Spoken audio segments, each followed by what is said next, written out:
இப்போ நாளையோட ஒரு மாதம் முடிவடைந்த நிலையில நல்லா செஞ்சுட்டு இருக்கிறாங்க.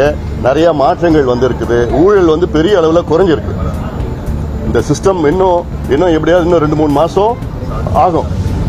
இன்னும் கொஞ்சம் டைம் கொடுக்கணும். நம்ம பெரிய அளவில் நிறைய இடத்துல ஊழல் குறைஞ்சிருக்குது.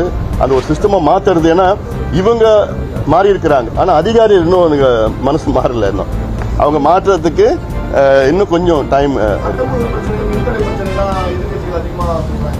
அதான் ஒரு மாதத்துல போய் எல்லாமே செய்யணும்னு எப்படி எதிர்பார்க்க முடியாதுல்ல இவ்வளவு. அதாவது ஏன் இந்த மின்சார பிரச்சனை நான் சொல்றேன், கடந்த 5 ஆண்டு காலத்துல திமுக ஆட்சியில ஒரு புதிய மின் திட்டம் கூட இவங்க கொண்டு வரல.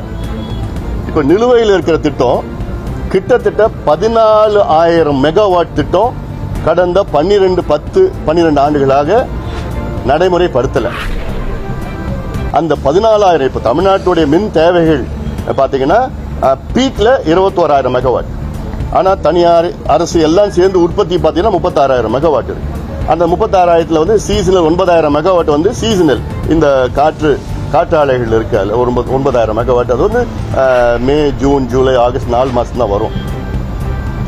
இப்போ திமுக அரசுல புதுசா எதுவும் அறிவிக்கல, இருக்கிறதோடு நடைமுறைப்படுத்தல. இருக்கிறதுல எவ்வளவு பெண்டிங் இருந்தது, அதுல ஒண்ணு மட்டும்தான், அதுல 800 மெகாவாட் மட்டும்தான் இப்போ நடைமுறைப்படுத்தியிருந்தா கடைசியில. ஆக அவங்களுக்கு என்னன்னா, அரசு உற்பத்தி செய்கின்ற மின் ஆலைகள்ல ஒரு யூனிட் வந்து 3 ரூபாயில இருந்து 3,000 ரூபாய் உற்பத்தி செய்யலாம்.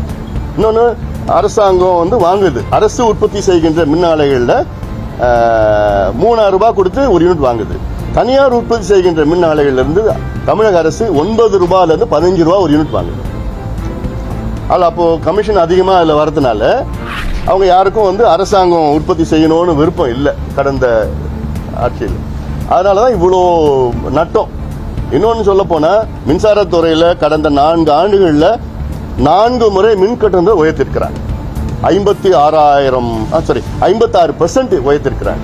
இதுல 1.5 லட்சம் கோடி ரூபாய் கூடுதலா மின்சாரத்துறைக்கு வருமானம் வந்தும் இன்னைக்கு நட்டத்தில் ஓடிட்டு இருக்கு. ஊழல் தான். டிரான்ஸ்பார்மர் ஊழல் தான் பாத்தீங்க. 32 பேர் ஒரே டிட்டோ டெண்டர் கோட் பண்ணிருக்கிறாங்க. எவ்வளவு பேர் ஒரு மோசடி காட்டல் அது. இதெல்லாம் வந்து விசாரணை. இப்ப சிபிஐ விசாரணைன்னா இல்ல, சிபிசி இப்ப இந்த இதுல சிபிஐ விசாரணை இதுதான் நாங்க தொடர்ந்து சொல்லிட்டு வரணும்.